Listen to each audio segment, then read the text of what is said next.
আপনি ভিতরে ঢুকলেন কেন? কেন ভিতরে ঢুকলেন? বলুন, বলুন না, বলুন। দারুণ ভাই, এটা কার বাসা? এটা কার বাসা মানে? আর আপনি কার বাসাতে আইছেন? এটা হলো আমাদের স্বপ্না ম্যাডামের বাসা। শবনম ম্যাডাম? ভাই দেখো তো, ইনি কি শবনম ম্যাডাম? এই ছবিটা কি অনেক আগের ছবি? হ্যাঁ, অনেক আগের ছবি, কিন্তু আপনি কোন তো এটা শবনম ম্যাডাম কিনা? ও, স্বপ্না ম্যাডামের মতোই তো মনে হইতাছে। পাইছি, আমার মারে আমি খুঁজে পাইছি। বিশ্বাস করেন দারুণ ভাই, আজ 15টা দিন ঢাকা শহরের প্রত্যেকটা অলি গলিতে, প্রত্যেকটা বাড়িতে সবার কাছে জিগাইতেছে আমার মায়ের কেউ চেনে নাকি।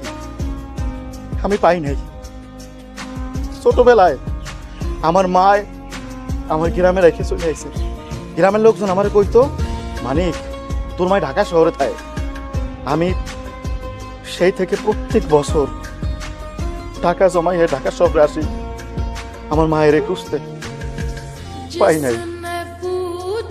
প্রত্যেক বছর মায়ের মুখটা দেখার আশা কইরা ঢাকা শহরে আসি, আর হতাশ হয়ে ফিরে যাই। এই আজকে আমি চলে যাচ্ছিলাম, যাওয়ার কথা মনে হলো এই বাড়িটা একবার যাই।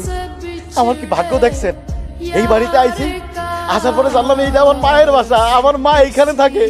দারুণ ভাই, আমি আমার মায়ের পাইছি। আমার মা একটু ডাক দেন না, একটু ডাক দেন আমার মায়ের।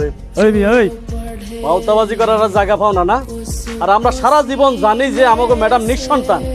আর প্রত্যেকে তুমি কইলা যে আমাকে ম্যাডাম তোমার মা, এই কথা আমাকে বিশ্বাস করতে হইব মিয়া। ফাজলামি করতে জায়গা পাও না না? যাও ভাগো, ভাগো এখান থেকে। সোজা রাস্তা মাপো, নইলে কিন্তু ধাক্কা দিয়ে গেটের বাইরে করে দেবো।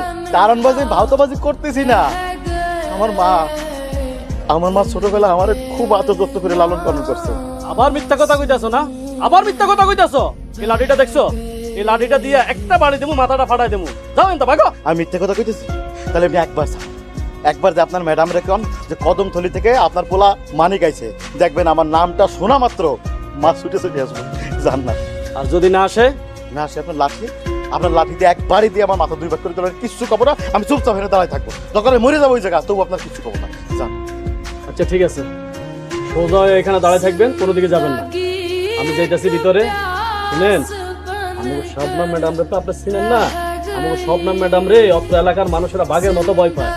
যদি মিথ্যা কথা কইয়া থাকছেন না, তাহলে আমার আর কিছু করা লাগবে না। আমাকে শবনম ম্যাডামে আপনারা সাইজ করে দিব। সোজা এখানে খাড়াই থাকেন, আমি ভিতর থেকে আইতেছি।